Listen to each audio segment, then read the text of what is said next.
Hey folks, here this is Mark at RC Crawling and Micro Aviation Adventures. Just posted a video earlier this evening about my maiden flight with this beautiful little Hobby Zone Sport Cub S Micro 4 channel.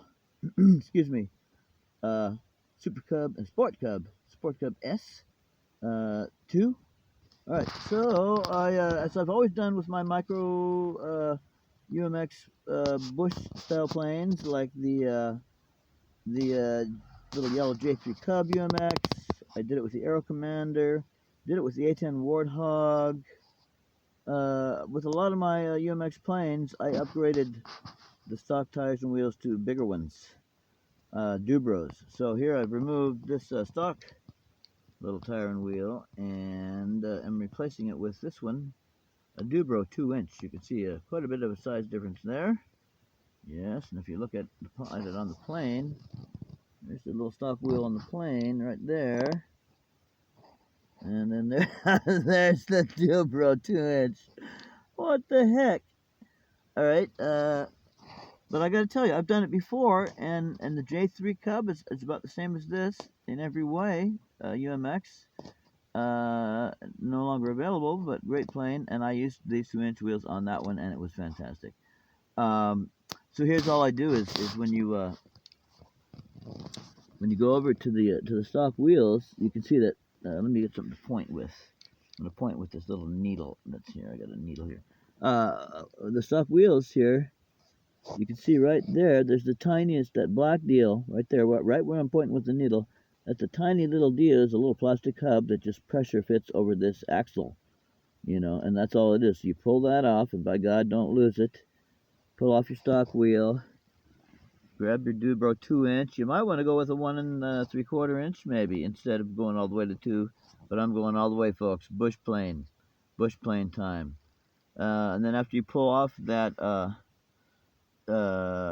stock wheel and the little itty bitty hub, well, then you're gonna slide this on to the axle, and you're gonna put that little you're gonna press that little itty bitty hub back on. You can see it there, center screen. And one of the most important parts there is they got a dab of glue. Got a good little dab of glue on the end of that axle where we're holding that hub on. Now, another thing is when the holes in these wheels,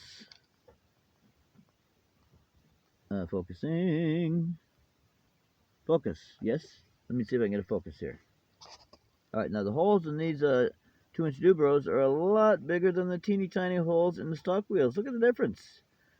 Now, what I've done is I just go ahead and slip these on anyway, and there's going to be a whole bunch of play, but there's two things that happen. One, when the plane is on the ground, it rolls level with the wheels level, as you see now. By level, I mean they don't have a camber.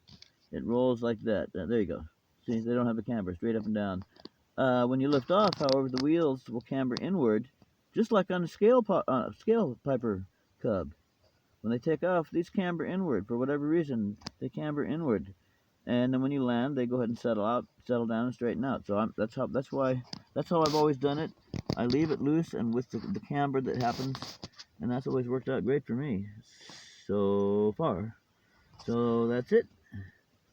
And so tomorrow I'm going to do the second flight here. Got some good conditions for it in Seattle.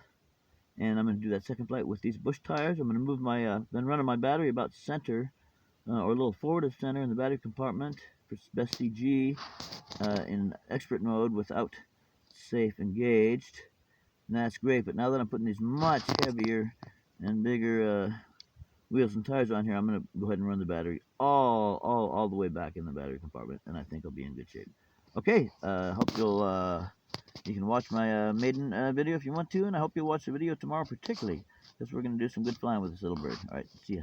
Mark at RC Crawling and Micro Aviation Adventures signing off. Bush tires on the Sport Cub SQ. Woohoo!